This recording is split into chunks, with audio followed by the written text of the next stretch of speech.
नमस्कार, मैं रितेश कश्यप, राष्ट्र समर्पण न्यूज से। आज हमारे धर्म कर्म के एपिसोड में हमारे बीच महाराष्ट्र और छत्तीसगढ़ के राज्य संगठक श्री सुनील घनवट जी मौजूद हैं और आज हम उन लोगों से जानेंगे उनसे कि आखिर हम लोग हिंदू जनजागृति समिति के माध्यम से ऐसा कौन सा आयोजन करने जा रहे हैं। हिंदू जनजागृति समिति आखिर है क्या और इनके माध्यम से इन 6 दिनों में यानी 24 जून से 30 जून तक गोवा में एक अधिवेशन होने जा रहा है, उस अधिवेशन में क्या होगा। तो हम सबसे पहले स्वागत करते हैं सुनील घनवट जी का। नमस्कार सुनील जी, और आपका स्वागत है राष्ट्र समर्पण के इस चैनल पर। हम लोग आगे बढ़ाते हुए बात को, सबसे पहले तो हम आपसे ये जानना चाहते हैं कि आखिर हिंदू जनजागृति समिति है क्या और ये क्या करती है। जी, सबसे पहले तो मैं जो श्रोता यहाँ पे देख रहे हैं उनको सभी को नमस्कार करता हूँ। रितेश जी है, राष्ट्र समर्पण चैनल है, इनके सभी श्रोताओं को यहाँ पे मनपूर्वक अभिवादन करता हूँ। और जो हिंदू जनजागृति समिति के बारे में यहाँ पे एक प्रश्न पूछा गया कि हिंदू जनजागृति समिति वास्तविक रूप में क्या कर रही है? तो हिंदू जनजागृति की स्थापना जो हिंदू जनजागृति समिति की 2002 में महाराष्ट्र में जो रत्नागिरी जिला है, वहाँ पे हुई थी। शुरुआत तो एक घटना के कारण हुई थी कि जहाँ पे हिंदू देवी-देवताओं का अपमानकारक वक्तव्य एक नाटिका में की गई थी और वहाँ पे कुछ विधर्मी लोगों ने ये काम किया था। उनके विरोध में जब पुलिस थाने में तकरारें दर्ज करने के लिए गए, तो उनके ही विरोध में कार्रवाई हो गई जो उसका विरोध कर रहे थे, हिंदूवादी लोग थे।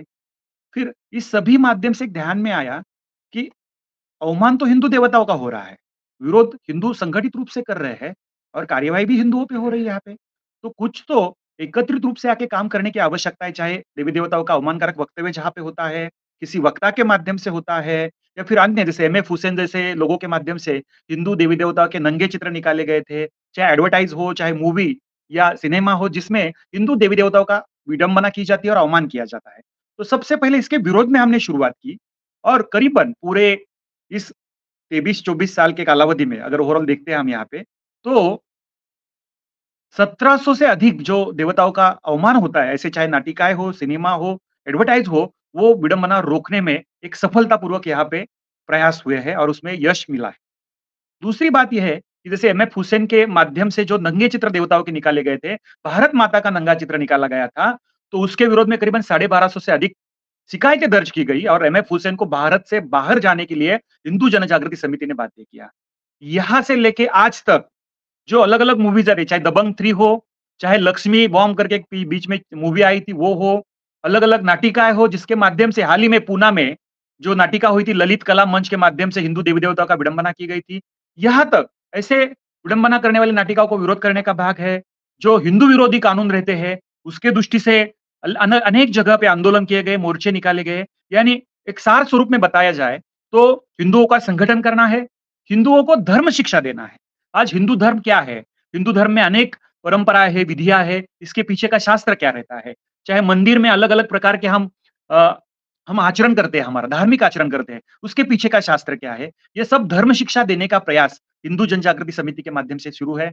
युवाओं का संगठन करने के लिए सुरक्षा शाखा हिंदू जनजागृति माध्यम से शुरू है। रणरागिनी शाखा जो महिलाओं का संगठन करती है। यानी संगठन है, धर्म शिक्षा देने का भाग हो, धर्म अलग-अलग जगह पे पहुँचाने का भाग हो, युवाओं का संगठन हो, सुरक्षा हो, ऐसे अनेकों विषयों में हिंदू जनजागृति समिति पिछले 20 साल से अधिक कार्य यहाँ पे कर रही है और लोगों को एक जागृति करने का प्रयास कर रहे हैं। हमने पूरे करीबन 13-14 राज्यों में हिंदू राष्ट्र जागृति सभाएँ ली और इस सभाओं के माध्यम से अनेक जगह पे ग्रामीण रूरल एरिया में जाके भी ये सभाएँ हुई थी। इस सभाओं के माध्यम से हज़ारों लोग सभा में उपस्थित रहते हैं। हिंदू राष्ट्र का जो एजेंडा है, हिंदू राष्ट्र के लिए कृतिशील होना है, इस प्रकार से प्रभावित होते हैं और हिंदू राष्ट्र के लिए कार्य करने के लिए लोग सामने आ जाते हैं। अलग-अलग जगह पे जो हिंदूवादी संगठन है, अपना पद है, पक्ष है, संप्रदाय है, संगठन है, वो सब यहाँ पे उसकी विरोधावली बाजू में रख के एक हिंदू करके, एक हिंदूवादी संगठन करके एकत्रित आते हैं और हिंदू राष्ट्र के लिए प्रभावी रूप से कार्य करना शुरू करते हैं। आपसी समन्वय इसमें इसके माध्यम से बढ़ता है। पिछले 2 ढाई साल में एक नया संकट जो हिंदू धर्म पे आया हुआ है, वो है हलाल सर्टिफिकेशन, जिसके माध्यम से जमीयत उलेमा हिंद जैसा संगठन है, हलाल इंडिया है, हलाल प्राइवेट लिमिटेड ऐसी अनेक आस्थापनाएँ हैं, जो यहाँ पे हमारे देश में और विदेश में अनेकों उत्पादों को हलाल सर्टिफिकेट दे रही है और उसका पैसा हमारे व्यापारियों से ले रहे हैं और ये जो सभी पैसा जा रहा है वो सरकार को नहीं जा रहा है, किसी निजी स्थापना को जा रहा है। देश के सुरक्षा के दृष्टि से भी एक प्रश्न यहाँ पे उपस्थित हुआ है, क्योंकि ये जमीयत उलेमा हिंद जैसा संगठन है, हलाल सर्टिफिकेट के माध्यम से जो पैसा ले रहा है, एक उत्पाद के लिए, एक स्थापना से करीबन 63,000 रुपीज लेते हैं, और आखिर में पैसा जाता कहाँ है? तो ये पैसा जाता है आतंकवादी गतिविधियों में। जो आतंकवादी जिनके केसेस चल रहे कोर्ट में, करीबन 700 से अधिक केसेस चला रहा है अकेला जमीयत उलेमा हिंद। तो इसको रोकना, राष्ट्र की सुरक्षा सर्वप्रथम, इसके लिए प्रयास कर रहे हैं हम। हलाल सर्टिफिकेशन रद्द किया जाए, यह मांग हमने सरकार की यहाँ पे की हुई है। लव जिहाद हो, धर्म परिवर्तन हो, इसके बारे में जो कानून बनना चाहिए, इसके बारे में 2008 में एक किताब लिखी गई थी लव जिहाद के नाम से, हिंदू जनजागृति समिति के माध्यम से। 2008 में तो लव जिहाद क्या लोगों को पता भी नहीं था। तब जाके केरल में किस प्रकार से लव जिहाद चल रहा है, पूरे देश में कैसे पनप रहा है, इसके लिए जागृति की शुरुआत हुई। और आज पिछले 5-6 साल में लोगों को यह संकट क्या है पता चल रहा है, जब झारखंड जैसे जगह पे, झारखंड जैसे राज्य में रबीना पहाड़न इस आदिवासी लड़की के उसके करीबन 51 टुकड़े इलेक्ट्रिक कटर से किए गए, तब जाके लोगों में एक अवेयरनेस आ गया। झारखंड के, महाराष्ट्र में जो श्रद्धा वालकर है उसके 35 टुकड़े किए गए, तब जाके पता चला कि ये लव जिहाद है क्या। फिर भी कुछ लड़कियों में ऐसी भी मानसिकता रहती है कि मेरा अब्दुल वैसे नहीं है। तो यहाँ पे जागृति करने की आवश्यकता है, धर्म शिक्षा देने की आवश्यकता है। और जो लव जिहाद चल रहा है, वास्तविक में लव नहीं है, प्यार नहीं है, प्रेम नहीं है, ये जिहाद के नाम पे चल रहा है, एक षड्यंत्र है। इसके विरोध में भी कार्य चल रहा है, इसके विरोध में जागृति हो, अलग अलग जगह पे तकरारें हो, अलग अलग युवती इसमें फंस रही, उनका प्रबोधन हो, यह चल रहा है। और महाराष्ट्र में करीबन 15 से अधिक जगह पे सहस्त्र हजारों लोगों के मोर्चे निकाले गए, जिसका दायित्व भी हिंदू जनजागृति समिति कर रही थी। और महाराष्ट्र हो, छत्तीसगढ़ हो, या पूरे देश भर में धर्म परिवर्तन विरोध का कानून लाया जाए, इसके बारे में, उसकी पाबंदी हो, इसके बारे में भी हमने मांग की है। तो विषय तो अनेक है हिंदू जनजागृति समिति के माध्यम से जो कार्य चल रहा है, लेकिन आखिर में एक पंक्ति में यहाँ पे बताना चाहूंगा कि हिंदू राष्ट्र की स्थापना होती है तो निश्चित रूप से सभी समस्याएं हल हो सकती है। इसलिए हिंदू राष्ट्र, ये सभी एजेंडा हर एक संगठन के कार्य में आ जाए, इस दृष्टि से भी प्रयास हिंदू जनजागृति समिति के माध्यम से चल रहा है। और इसलिए 2012 से राष्ट्रीय स्तर पे ये हिंदू अधिवेशन चल रहा है, जो अभी हिंदू अधिवेशन से लेके वैश्विक हिंदू राष्ट्र महोत्सव बन चुका है। और उसका प्रयोजन अभी राष्ट्रीय स्तर पे जैसे होता है, वैसे राज्यों में, अलग अलग जिलों में होता है। और हिंदुओं में, हिंदुवादी संगठनों में जागरूकता आ जाती है, संगठन बढ़ता है। तो इस प्रकार का कार्य अलग अलग जगह पे चल रहा है।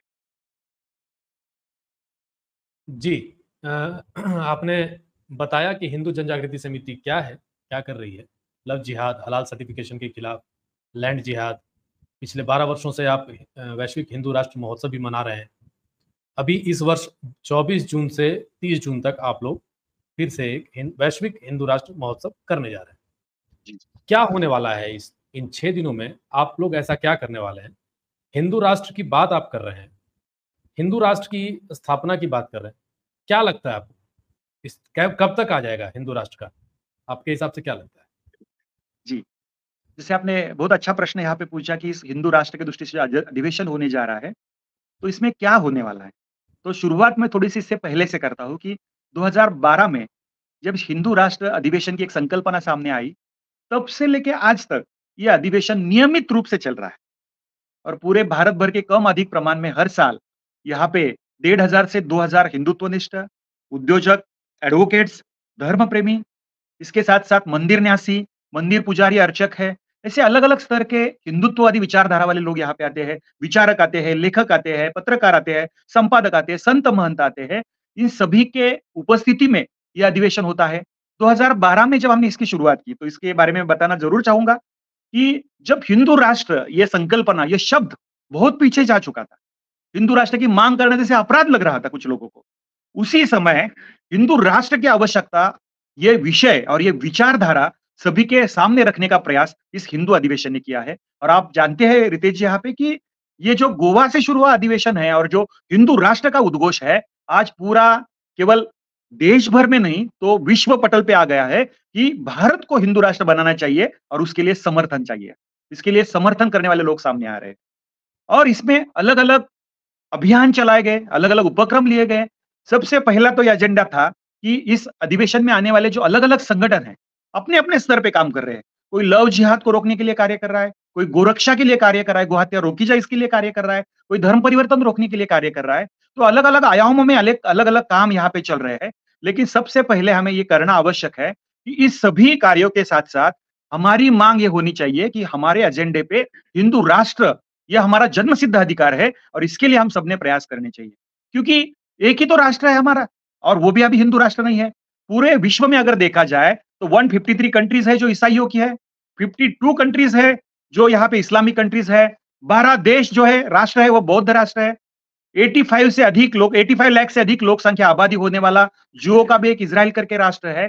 लेकिन आज हमारे देश की आबादी करीबन 140 करोड़ से अधिक हो चुकी है। इस देश में हमारे हिंदू बहुसंख्य है, इनके लिए कोई राष्ट्र नहीं है। तो इस राष्ट्र की मांग वो भी संवैधानिक रूप से करनी चाहिए। ये एजेंडा यहाँ पे तय किया गया और वो उद्घोष अभी विश्व पटल तक जाके पहुंच चुका है यहाँ पे। इस अधिवेशन में हमने अलग-अलग अभियान चलाए जिसमें कश्मीरी हिंदुओं के बारे में अगर देखते हैं तो 19 जनवरी 1990 से लेके आज 2024 तक 31 साल से अधिक कालावधि हुआ है, लेकिन हमारे कश्मीरी हिंदू बंधु जो कश्मीर से विस्थापित हुए हैं, इस्लामिक आतंकवाद के कारण वहां से उनका पलायन हुआ है, उनको वहां से अपना प्रदेश, अपना देश, अपना परिवार, अपना सब कुछ वहां पे छोड़ के आना पड़ा है। लेकिन आज तक अपने घर में 31 साल के बाद भी वो नहीं जा चुके हैं। सरकारें तो अनेक आ चुकी है, लेकिन वहां उनकी पुनर्स्थापना हो, उनके घर वापस जा सके। हमारे ही देश के हमारे हिंदू बंधु है, लेकिन हमारे देश में अगर उनको पलायन करना पड़ रहा है, तो ये समस्या गंभीर है। इस विषय में 2015 के बाद हमने 1 साल भर अभियान चलाया, एक भारत अभियान चलो कश्मीर की ओर। करीबन 22 राज्यों में अलग-अलग सभाएं हुई।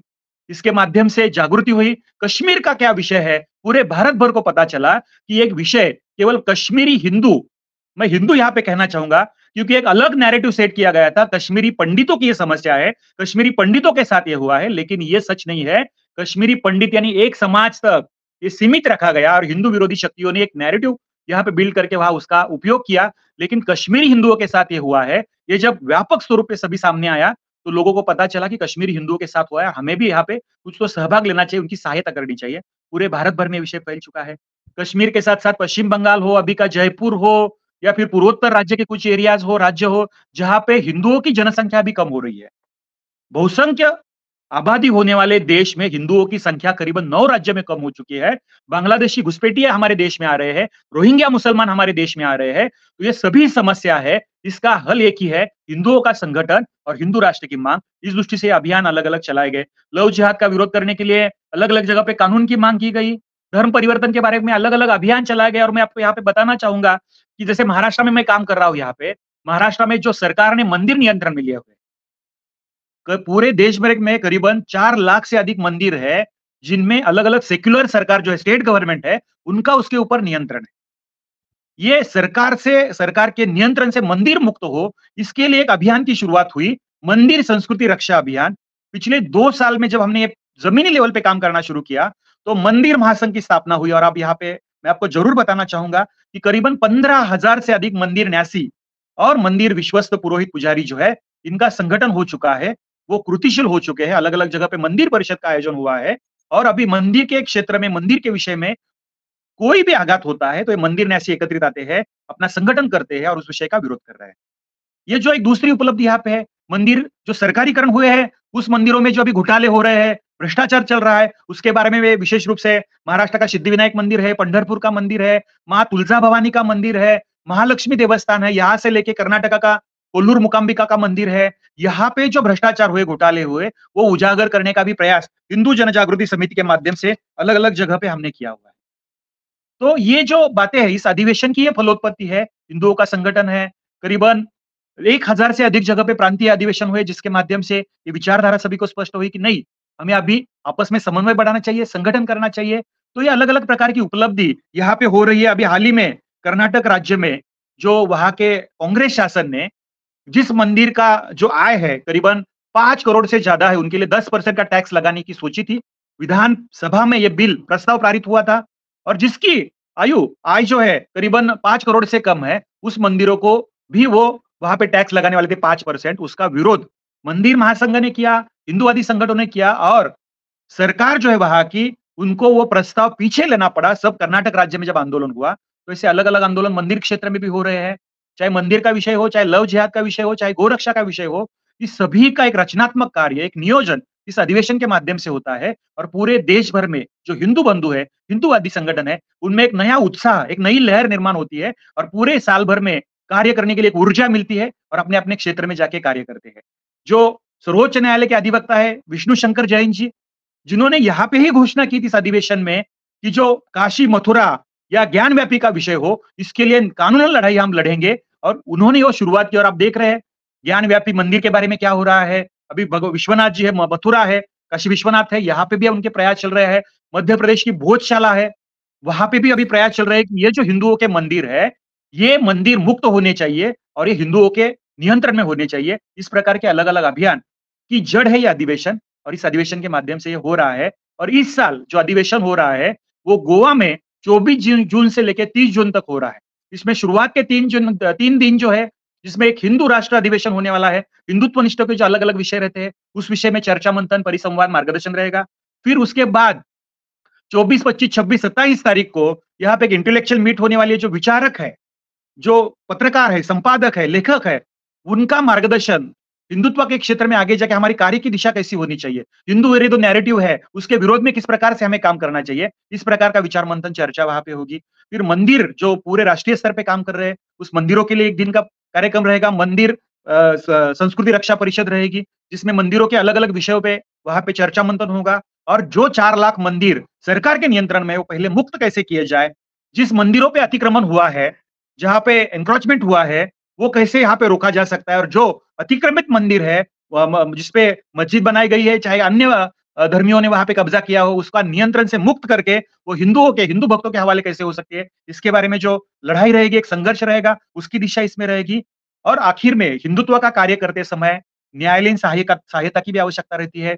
जो अधिवक्ता रहते हैं, एडवोकेट्स रहते हैं, उनका योगदान किस प्रकार से रहेगा, इस हिंदू राष्ट्र के अभियान के लिए, हिंदू राष्ट्र की चलवल के लिए वो किस प्रकार से सहायता कर सकते हैं, उसका भी एक दिन का पूरा एक एडवोकेट सेशन रहेगा। इस प्रकार का एक 7 दिन का यह अधिवेशन का नियोजन रहेगा। और हिंदुत्वनिष्ठ विचारक, संपादक, न्यासी, धर्म प्रेमी, उद्योजक, ये सभी इस अधिवेशन में सहभागी होने वाले। अच्छा, एक इसमें एक सवाल है जो बड़ा कॉमन सवाल होना चाहिए। आप तो बात कर रहे हैं हिंदू राष्ट्र की, और देश में हिंदू अपने आप को कहने वाले मुश्किल से, मुझे लगता है कि ठीक है बहुसंख्यक तो हैं, लेकिन कई ऐसे सेकुलर लोग भी हैं जो अपने आप को हिंदू नहीं कहते हैं, वो अपने आप को सेकुलर कहते हैं। दूसरी बात, इस देश में मुसलमान भी आबादी में हैं, ईसाई भी हैं, और अन्य मत पंथ के लोग भी हैं जो अपने आप को हिंदू नहीं कहते। उनका क्या होगा इस हिंदू राष्ट्र में, उनके विषय में आपने क्या सोचा है, अगर आपके हिसाब से हिंदू राष्ट्र की स्थापना होती है तब? जी, बिल्कुल सटीक प्रश्न आपने यहाँ पे पूछा हुआ है। वास्तविक रूप में क्या होता है कि यह प्रश्न किसी मुसलमान या ईसाई के मन में नहीं आता है कि उनका क्या होगा। ये प्रश्न तो हमारे ही हिंदुओं के मन में आता है, या फिर जो तथाकथित सेक्युलरवादी रहते हैं, लेफ्टिस्ट विचारधारा वाले लोग रहते हैं, एक नैरेटिव सेट करने की दृष्टि से इस प्रकार की विचारधारा सभी जगह पे फैलाते हैं। सबसे पहले तो हिंदू राष्ट्र की जो संकल्पना है पूरी संवैधानिक रूप से है। प्रभु श्री रामचंद्र जी के राम राज्य का आदर्श मान के हिंदू राष्ट्र की संकल्पना। महाराष्ट्र में जो छत्रपति शिवाजी महाराज है, उनकी जो हिंदवी स्वराज्य की संकल्पना है, उस आधार पे ये हिंदू राष्ट्र की संकल्पना रहेगी। तो इस प्रकार से इस धर्मियों का क्या होगा, उन धर्मियों का क्या होगा, इससे महत्वपूर्ण बात यह है कि अगर 1947 में हमारा देश आजाद हुआ है, हमें स्वतंत्रता मिली हुई है, तो हमारे देश से अलग हुए मुसलमानों के लिए अगर अलग सा पाकिस्तान का निर्माण होता है, तो बचे हुए बहुसंख्य हिंदू जो इस देश में रह रहे हैं, उनके लिए ये हिंदुस्तान क्यों नहीं बना? तो ये महत्वपूर्ण बात है। और बहुसंख्य जो हिंदू इस देश में रह रहे हैं, उनका तो एक संवैधानिक अधिकार है कि इस देश को हिंदू राष्ट्र घोषित करिए, मांग करें। उनको तो अलग सा पाकिस्तान भी दिया है, फिर इस देश में अल्पसंख्यक लोगों के लिए जो सुविधा है वो भी वो ले रहे हैं यहाँ पे ऐसे। तो मुख्य भाग यहाँ पे ये है कि हिंदुओं का एक संवैधानिक अधिकार है कि हिंदू राष्ट्र की मांग करे, और रहता है मुसलमान हो, ईसाई हो, अन्य धर्मीय हो। तो अभी वर्तमान में अगर देखते हैं हम, तो चाहे सऊदी अरेबिया हो, अफगानिस्तान हो, इराक हो, ईरान हो, जो इस्लामिक राष्ट्र है, क्या उसमें ईसाई नहीं रहे? क्या उसमें हिंदू नहीं रह रहे? सभी रह रहे हैं। तो वहां पे अगर इस्लामिक राष्ट्र होने के बावजूद रह सकते हैं, ईसाई राष्ट्र होने के बावजूद रह सकते हैं, तो हिंदू राष्ट्र अगर बनेगा तो इसमें अन्य नहीं रहेंगे, ऐसे किसने कहा यहाँ पे? लेकिन सबसे महत्वपूर्ण बात यह है कि जिस आधार पे हमारा संविधान चल रहा है, समानता, बंधुता, स्वतंत्रता, न्याय, ये शब्द केवल कागज पे या केवल संविधान में नहीं रहने चाहिए, वास्तविक रूप में वो आचरण में आने चाहिए। आज अगर हमारे देश में यहाँ पे देखते हैं, तो अल्पसंख्यक समाज के लिए माइनॉरिटीज मंत्रालय, मिनिस्ट्री है, आयोग बन चुका है, एजुकेशन फैसिलिटी उनके लिए है, प्रोटेक्शन में भी उनका पहला विचार किया जाता है, हर एक बात में उनका विचार किया जाता है। तो इस देश में बहुसंख्य हिंदू है, उनका कौन विचार करेगा? और इसलिए हिंदू राष्ट्र की ओर अग्रसर होना ये काल की आवश्यकता है। और इसमें जो कुछ लोग यहाँ पे रहेंगे, जो भी रहेंगे इसमें, तो जो नियम हिंदू राष्ट्र के बनेंगे उसके लिए वो सभी लागू होंगे, चाहे कोई भी धर्मीय हो, ये महत्वपूर्ण भाग यहाँ पे। चलिए एक सवाल मैं आपसे और करता हूं। देश में ऐसे कई मुद्दे हैं जो राष्ट्रीय भावनाओं से जुड़े हैं, सुरक्षा के मुद्दे हैं, एजुकेशन से जुड़े मुद्दे हैं, और भी ऐसे कई मुद्दे हैं। इन सारे मुद्दों को सुलझाने के बजाय हम हिंदू राष्ट्र की ओर क्यों जा रहे हैं? इसका प्रयास क्यों हो रहा है अचानक से? ये मतलब अन्य मुद्दों को छोड़कर हम हिंदू राष्ट्र के मुद्दे को पकड़ के बैठे हुए। दूसरा, हम इसके बाद एक सवाल और करेंगे, पहले इसका जवाब आप दे दीजिए। जी, नहीं सबसे महत्वपूर्ण बात मुझे आपके प्रश्न का एक रोक ध्यान में आया कि देश में गरीबी हो, भ्रष्टाचार हो, अन्य समस्याएँ हो, उसके बारे में क्या? तो हिंदू राष्ट्र की माँग आप क्यों कर रहे हैं? तो वास्तविक रूप में ये माँग इस अधिवेशन में नहीं होने वाली है। अधिवेशन में नहीं हो रही है, अभी नहीं हो रही है, तो 2012 से हो रही है और उससे पहले भी अगर हम देखते हैं यहाँ पे तो राष्ट्रीय स्वयं संघ की जो प्रार्थना रहती है उसमें हिंदू राष्ट्र की माँग की गई है। स्वतंत्र वीर सावरकर जी है, उन्होंने वहाँ पे जो बताया है कि अखंड हिंदू राष्ट्र, अखंड हिंदुस्तान होना चाहिए। तो अलग-अलग लोगों ने माँग की हुई है, राम राज्य जैसे बना, हिंदवी स्वराज्य जैसे बना, तो वैसे ये माँग अलग है, ऐसे नहीं है। और प्रश्न ये आता है कि अलग-अलग जो समस्या इस देश में है, तो उसके लिए काम करने वाले अनेक संगठन हमारे देश में हैं। हिंदुओं की समस्या, हिंदुओं पे हो रहे अन्याय है, इसके बारे में कौन विचार करेगा? तो इसको विचार करने की आवश्यकता इसके लिए हम यहाँ पे प्रधानता दे रहे हैं। गरीबी हटाओ, गरीबी ये करो, इसके लिए तो कांग्रेस पिछले 70 साल से, 65 साल से विचार कर रहा था, कहाँ गरीबी हटी है यहाँ पे? और ये गरीबी नहीं हटी है, जिस लोकतंत्र के माध्यम से विचार किया जा रहा है, कि एक विकसित भारत हो, देश का विकास हो, देश का विकास हो, तो इतने साल में नहीं हुआ, इसके लिए जिम्मेदार कौन है? और आगे जाके ये वर्तमान के लोकतंत्र में ये सभी गरीबी हटेगी या फिर भ्रष्टाचार रुकेगा या फिर अत्याचार कम होंगे महिलाओं के, इसके बारे में कौन आके बता रहा है यहाँ पे कि नहीं ऐसे नहीं होगा आगे जाके? तो अगर ये वर्तमान का लोकतंत्र विचार नहीं कर रहा है, वर्तमान की व्यवस्था ये विचार नहीं कर रही है, तो हमें हमारी जिम्मेदारी लगती है कि ऐसा एक हिंदू राष्ट्र बने जहाँ पे महिलाओं की सुरक्षा हो, जहाँ पे धर्म राष्ट्र की सुरक्षा हो, जहाँ पे हिंदुओं पे अन्याय हो रहे उसके लिए कोई तो काम करने वाला आगे आ जाए। तो ये मांग यहाँ पे करके हम आ रहे हैं और वैसे देखा जाए तो ऐसे हम नहीं कह सकते कि अगर किसी धर्म का कोई राष्ट्र बन जाता है, जैसे हिंदू राष्ट्र बन जाता है, तो यहाँ पे गरीबी के बारे में विचार नहीं किया जाएगा, अन्य समस्याओं के बारे में विचार नहीं किया जाएगा। अब इंग्लैंड जैसा राष्ट्र ईसाई राष्ट्र है, क्या वहाँ पे गरीबों के लिए कुछ विचार नहीं किया जा रहा है ऐसे हम बोल सकते हैं क्या? नहीं बोल सकते यहाँ पे। तो बिल्कुल हिंदू राष्ट्र की दृष्टि से जब बढ़ेंगे, तो बाकी सभी सामाजिक रूप से जो समस्या है, हमें ऐसे लगता है कि ये निश्चित रूप से कम होगी और इसके लिए भी कार्य यहाँ पे हो जाएगा। तो वर्तमान में प्रधानता का विषय ये है कि हिंदू राष्ट्र की दृष्टि से आगे जाए। हिंदू राष्ट्र जब आ जाएगा, धार्मिक हो, राष्ट्रीय हो, सामाजिक हो या अन्य समस्या हो, निश्चित रूप से हल होगी, ऐसा हमारा यहाँ पे विश्वास है। अच्छा, एक और सवाल है, मैंने जो बोला था कि एक आखिरी में एक सवाल करेंगे आपसे। जी, जी, जी। सवाल ये है, अभी हाल ही में देश में चुनाव हुए। हुँ, आपने देखा भारतीय जनता पार्टी ने 240 सीटें लाई। वो सारी बातें अलग है, एक तरफ हुई। बड़ी बात ये है कि भारतीय जनता पार्टी के कार्यकाल में भगवान राम के भव्य मंदिर का निर्माण हुआ हुँ। और अंत में वही भारतीय जनता पार्टी उसी अयोध्या से, जो फैजाबाद की सीट है, वहां से हार गई।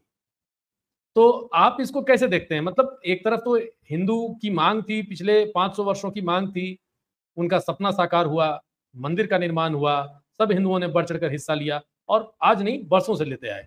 अचानक से इस तरह की घटना घटती है, तो एक देश भर में ये लग रहा है कि क्या, इसे आप कैसे देखते हैं? ऐसा क्यों हुआ होगा? नहीं, इसको हम अलग एंगल से भी देख सकते हैं। रितेश जी यहाँ पे जैसे 2 इसमें उत्तर मैं दूँगा ज़रूर, कि जैसे अयोध्या जहाँ राम मंदिर बना, 500 साल के काल के बाद हिंदुओं का संकल्पित हिंदुओं के मन का विचार और मंदिर का निर्माण हुआ 22 जनवरी 2024 में अभी। तो ये तो सबसे हर्षपूर्ण बात है, लेकिन उसी अयोध्या में भाजपा का सीट जो है उसका पराभव वहाँ पे हुआ, वो हारी सीट वहाँ पे। ऐसा एक गलत नैरेटिव सेट किया गया है क्योंकि भौगोलिक स्थिति के अनुसार अगर हम देखते हैं तो जो फैज़पुर है वहाँ का, फैज़ापुर जो है, वो वहाँ का लोकसभा का पूरा एक सीट जहाँ पे लड़ी जाती है, एक क्षेत्र आ जाता है लोकसभा का, तो उसमें से एक छोटा भाग अयोध्या है। और उस पूरे फैज़ापुर में क्या हुआ इसके बारे में तो हम सब जानते हैं, उसके बारे में अभ्यास भी हुआ है।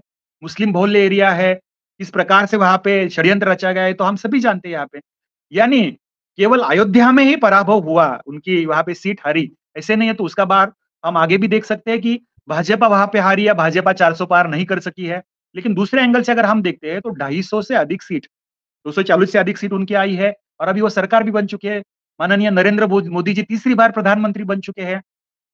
यहाँ पे पूरे देश के सभी अलायंस एक आघाड़ी वहां पे एकत्रित आके भी उतने सीट नहीं ला पाई है, उतने उन्होंने लाए हुए हैं। फिर भी दूसरा एंगल यहाँ पे हाईलाइट किया जा रहा है, उसका प्रोपोगंडा किया जा रहा है और नैरेटिव सेट किया जा रहा है कि अभी राम मंदिर बना फिर भी भाजपा हारी, राम मंदिर बना फिर भी अयोध्या में उनकी सीट हारी। तो ये बात महत्वपूर्ण नहीं है। तो इतना सारा विरोध होने के बाद देश विदेश की देश विरोधी शक्ति इनके बारे में इनके विरोध में कार्य करते हुए भी फिर एक बार उनकी सरकार बनी है, फिर एक बार यहाँ पे मोदी जी प्रधानमंत्री हुए, ये अच्छी बात यहाँ पे हुई है। लेकिन ये विचार करते करते मुझे दूसरी भी बात यहाँ पे बतानी है कि हमारे महाराष्ट्र में छत्रपति संभाजीनगर है, जहां पे पिछली बार एमआईएम का इम्तियाज जलील यहाँ के एमपी बने थे, लेकिन वो हार चुके हैं, उसके बारे में चर्चा नहीं होती है। केरला जो कम्युनिस्ट राज्य है, वहां पे इस बार भाजपा का एक एमपी बना है, तो वहां पे इसकी चर्चा नहीं होती है। चर्चा की जाती है केवल अयोध्या के सीट पे या एमपी वहां पे हारे हुए हैं भाजपा के, वहां पे चर्चा की जाती है। तो एक अलग बात है, यहाँ पे देश विरोधी शक्ति केवल चुनाव में ही कार्य नहीं कर रही थी, चुनाव के बाद में भी हिंदुओं के मन में, सशक्त हिंदू जो है उनके मन में धर्म और के भगवान के प्रति की जो श्रद्धा है वो कैसे कम हो, इसके बारे में उनका प्रयास चल रहा है, उसके लिए नैरेटिव सेट कर रहे हैं। तो ये बात गलत है, यहाँ पे हम तो ऐसे मानते नहीं है, ऐसे यहाँ पे मुझे बताना है। जी मैं चलते चलते एक छोटा सा सवाल, क्योंकि आपको भी कहीं जाना है एक इंटरव्यू में। हिंदू हिंदू में बहुत सारे भाग में विभक्त करने का एक प्रयास हो रहा है, हम लोग भी देख रहे हैं, रेगुलरली हम लोग लिखते रहते हैं, पढ़ते रहते हैं। छोटी जाति, ऊंची जाति, दलित, आदिवासी, इस तरह से कई लोगों में बांटा जा रहा है। सब लोग बोल रहे हैं हम हिंदू नहीं है, हम हिंदू नहीं है। उनके मन में यह भय डालने का प्रयास हो रहा है कि जिस दिन हिंदू राष्ट्र की बात होगी, दलितों के साथ अत्याचार होगा, आदिवासियों के साथ आदिवासियों को सम्मान नहीं मिलेगा। इस तरीके से एक नैरेटिव फिर से सेट करने की कोशिश की जा रही है। इसके लिए हिंदू जनजागृति समिति कुछ करेगी या कर रही है, इस पर एक बार प्रकाश डालिए। नहीं, वास्तविक रूप में जिस प्रकार से आपने बताया, तो वो भी एक बात यहाँ पे मैं स्पष्ट करना चाहूँ कि जब हिंदू राष्ट्र का विषय आता है तो प्रश्न ये आता है कि हिंदू राष्ट्र की मांग संवैधानिक है क्या? हिंदू राष्ट्र में दलितों पे अन्याय हो गए, ये भी एक नैरेटिव सेट किया जाता है। हिंदू राष्ट्र में मुसलमान और ईसाई जो लोग हैं, इनके बारे में, इनके विरोध में काम किया जाए, ये भी एक नैरेटिव सेट किया जाता है। वास्तविक रूप में हिंदू राष्ट्र की संकल्पना एक व्यापक रूप में है, वसुधैव कुटुंबकम, यानी हमारे यहाँ पे जो प्रार्थना भी रहती है तो विश्व प्रार्थना रहती है। कोरोना काल से लेके अब तक जितने सारे और उससे पहले भी जितने सारे यज्ञ हुए हैं, उस यज्ञ की प्रार्थना रहती है विश्व शांति के लिए प्रार्थना, विश्व शांति के लिए यज्ञ। तो जो धर्म, मैं किसी पंथ की, किसी संप्रदाय की, किसी समाज की बात नहीं कर रहा हूँ, क्योंकि धर्म तो एक ही है, केवल हिंदू धर्म है, बाकी तो पंथ है या मजहब है।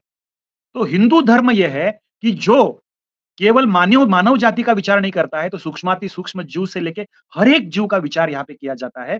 वसुधैव, पूरा वसुधा यानी पूरी पृथ्वी हमारा परिवार है, इस प्रकार से विचार किया जाता है। एक संतों का वचन है, सर्वेत्र सुखिनः सन्तु सर्वे सन्तु निरामया सर्वे भद्राणि पश्यन्तु मा कश्चित् दुःखमाप्नुयात्, यानी पूरे सभी लोग यहाँ पे सुखी हो, आनंदी हो, उनको सबको अच्छे दिन आए, इस प्रकार की जो हमारी प्रार्थना है, इस प्रकार का जो श्लोक है, यहाँ पे तो कहा जा सकता था हिंदू ही सुखी हो, हिंदुओं को आनंद मिले, हिंदुओं की समस्या दूर हो, ऐसे नहीं बोला गया है। सभी का कल्याण हो, सभी को आनंद मिले, इस प्रकार की प्रार्थना केवल हिंदू धर्मीय कर सकते हैं। इस प्रकार की एक व्यापक संकल्पना हमारे हिंदू धर्म के मेरु तंत्र ग्रंथ में लिखी हुई है। हीनम दूषयति यति हिंदू, जो खुद के दोष निकालने के लिए प्रयास करता है, गुण बढ़ाने के लिए प्रयास करता है, इस प्रकार का जो सात्विक जो रहता है उसको हिंदू बोला जाता है। और इस सभी सात्विक लोगों का जो राष्ट्र है वो हिंदू राष्ट्र है। और ऐसे राष्ट्र में या किसी पे अन्याय होगा या किसी जाति का विचार होगा, आज एक राजकीय दृष्टिकोण से पॉलिटिक्स करने के लिए जाति को बढ़ावा दिया जा रहा है और धर्म पीछे जा रहा है। हमें एक सीखना चाहिए। आज मुसलमान हो, उनके में, उनके पंथ में भी जातियां हैं, ईसाई है उनमें करीबन 185 जातियां हैं, मुसलमानों में 85 से अधिक जातियां हैं, वहां पे शिया सुन्नी वहां भी पंथ है, ईसाइयों में कैथलिक, प्रोटेस्ट, हिस्बेरियन, अलग अलग पंथ इनमें है। लेकिन अगर धर्म संकट में आ जाता है तो सभी धर्म करके एकत्रित आते हैं, मजहब करके एकत्रित आते हैं। तो सभी हिंदुओं को भी मेरा आह्वान है, हम चाहे जाट हो, हम चाहे राजपूत हो, हम चाहे मराठा हो, हम चाहे ब्राह्मण हो, हमारा सबसे पहला उत्तर, हमारी जाति पूछी जाती है तो ये होना चाहिए कि हम हिंदू जाति के हैं, हिंदू धर्म के हैं। अगर इस प्रकार से विचार किया जाएगा तो निश्चित रूप से साकार हमारा जो सपना है हिंदू राष्ट्र का हो जाएगा। और जिस प्रकार से अभी संगठन बढ़ रहा है, जिस प्रकार से हिंदू राष्ट्र की विचारधारा सभी जगह पे फैल रही है, तो जो खुद को निधर्मी, धर्म निरपेक्षवादी, पंथ निरपेक्षवादी बताने वाले कुछ राजकीय दल थे, वो भी अभी मंदिर में जाके, राहुल गांधी मंदिर में जाके भगवान को नमस्कार कर रहा है, जनेऊ धारण कर रहा है। अलग अलग पक्ष, जो आप जैसा पक्ष है, वो उनके जो प्रमुख है, तो वो हनुमान मंदिर में जाके हनुमान जी का दर्शन लेके आते हैं। यानी काल के अनुसार जैसे संगठन बढ़ता है, हमारा एक दबाव, प्रेशर ग्रुप तैयार हो जाता है, तो खुद को सेक्युलर कहने वाले, निधर्मी कहने वाले, या फिर जो लेफ्टिस्ट विचारधारा वाले लोग हैं, उनको भी लगेगा और लग रहा है कि अभी हिंदुओं के सिवा हमें विचार नहीं हम कर सकते, उनको लेके ही करना चाहिए। हिंदुओं को हम गृहीत पकड़ के नहीं चल सकते हैं, टेकन फॉर ग्रांटेड करके नहीं चल सकते हैं। यह अभी विचार सभी जगह फैल रहा है। तो मुझे आखिर में यही कहना है कि जिस प्रकार से हिंदुओं का संगठन बनेगा, दबाव गठ बनेगा, हिंदू लोग एकत्रित आके मांग करेंगे। आज 100 करोड़ हिंदू है इस देश में, एकत्रित आके अगर मांग करते हैं तो कोई भी राजनीतिक दल इसको रोक नहीं सकता है कि हिंदू राष्ट्र हम नहीं घोषित करेंगे, बिल्कुल करेंगे। और आखिर में यह बताना चाहूंगा कि हिंदू राष्ट्र की मांग बिल्कुल संवैधानिक है। मैंने जैसे बताया यहाँ पे 47 में विभाजन हुआ, पाकिस्तान अलग हुआ तो उनको उनका राष्ट्र मिला इस्लामिक, हमारा राष्ट्र कहाँ हिंदू राष्ट्र हुआ है। और 1947 के बाद 1976 में इंदिरा गांधी प्रधानमंत्री थी, तब संविधान में अवैध रूप से बदलाव किए, घटना यानी संविधान की 42वीं सुधारणा, India as a secular and socialist country, ये शब्द घुसेड़े गए वहां पे। मुझे पूछना है कि यह संवैधानिक असंवैधानिक नहीं था? पूरे विपक्ष को कारावास में डाल के यहाँ पे उन्होंने इस देश को सेक्युलर राष्ट्र घोषित किया। क्या यह असंवैधानिक नहीं था? बिल्कुल असंवैधानिक था। अगर वो असंवैधानिक था, हम यहाँ पे संवैधानिक रूप से मांग कर रहे हैं, तो गलत कहा है हिंदू राष्ट्र की मांग? तो बिल्कुल ये संवैधानिक मांग है और वास्तविक रूप में ये मांग कर रहे हैं। इसके लिए प्रोपेगेंडा जो हो रहा है अलग अलग लोगों का इसके विरोध में, उसकी ओर ध्यान ना देते हुए सभी लोगों के लिए, उनकी कल्याण के लिए, उनके हित के लिए, छत्रपति शिवाजी महाराज जी के भांति उन्होंने जो हिंदवी स्वराज बनाया था, प्रभु रामचंद्र जी का राम राज्य था, इस प्रकार से सभी का कल्याण करने वाला हिंदू राष्ट्र जल्द ही हम देखेंगे। और उसके लिए हमें केवल यहाँ पे सहभागी नहीं होना है, तो हमारा योगदान देना है। और योगदान देने के बाद जो हम हिंदू राष्ट्र देखेंगे, निश्चित रूप से ये हिंदू राष्ट्र पूरी विश्व पटल पे आ जाएगा और भारत विश्व गुरु के रूप में विश्व पटल पे आ जाएगा, ये कहना चाहूंगा यहाँ पे। चलिए, बहुत आपसे बात करके बहुत अच्छा लगा। हालांकि हिंदू को बांटने के लिए और हिंदू राष्ट्र अगर होगा तो क्या क्या होने वाला है, एक नैरेटिव सेट करने का प्रयास होता है। इससे पहले नेटफ्लिक्स में एक वेब सीरीज आई थी लीला करके, उसमें भी यही दिखाने का प्रयास किया गया था कि अगर हिंदू राष्ट्र हो जाएगा, आर्यावर्त हो जाएगा, तो हिंदुओं के, दलितों के साथ, मुसलमानों के साथ बहुत बुरी घटनाएं होंगी। हालांकि आपके साथ बात करके बहुत अच्छा लगा सुनील जी, और मैं अपने दर्शकों से बोलूंगा कि कृपया हम लोग हिंदू जनजागृति समिति के जो कार्यक्रमों को आगे भी दिखाने वाले हैं, उनके लिए आप हमारे चैनल को सब्सक्राइब करिए, उनको देखने के लिए। उनमें और भी क्या क्या चीजें होने वाली है, उन चीजों की जानकारी हम समय समय पर देते रहेंगे। अभी तक के लिए इतना ही। एक आह्वान करना चाहूंगा, ये जो गोवा में होने वाला 24 जून से 30 जून तक वैश्विक हिंदू राष्ट्र महोत्सव है, जो सभी लोग यहाँ पे नहीं आ सकते हैं, तो ये hindujagriti.org इस यूट्यूब चैनल के माध्यम से और फेसबुक के माध्यम से हिंदी जो HJS1 पेज है हमारा, उसके माध्यम से सभी जगह पे लाइव दिखाया जाएगा। इस अधिवेशन में विष्णु शंकर जैन से लेके राजा सिंह ठाकुर है, जो स्वामी निर्गुणानंद है, इंटरनेशनल वेदांत फोरम के है, या फिर हमारे मध्य प्रदेश के स्वामी प्रणवानंद है, जो रंजीत सावरकर, स्वतंत्र सावरकर जी के वंशज है। ऐसे अलग अलग मान्यवर इस अधिवेशन में उपस्थित होने वाले हैं। सेव भारत सेव कल्चर के जो एक माजी आयुक्त है उदय माहुकर जी, ऐसे अनेक मान्यवर इस अधिवेशन में उपस्थित होने वाले हैं। तो इन सब का मार्गदर्शन आप लाइव हिंदू जागृति इस यूट्यूब चैनल के माध्यम से सुन सकते हैं, देख सकते हैं। आप सभी को मैं आह्वान करना चाहूंगा, आप जरूर देखिए। जी, अभी तक के लिए हम लोग सबसे आपसे विदा लेते हैं, और अभी तक के लिए इतना ही। धन्यवाद।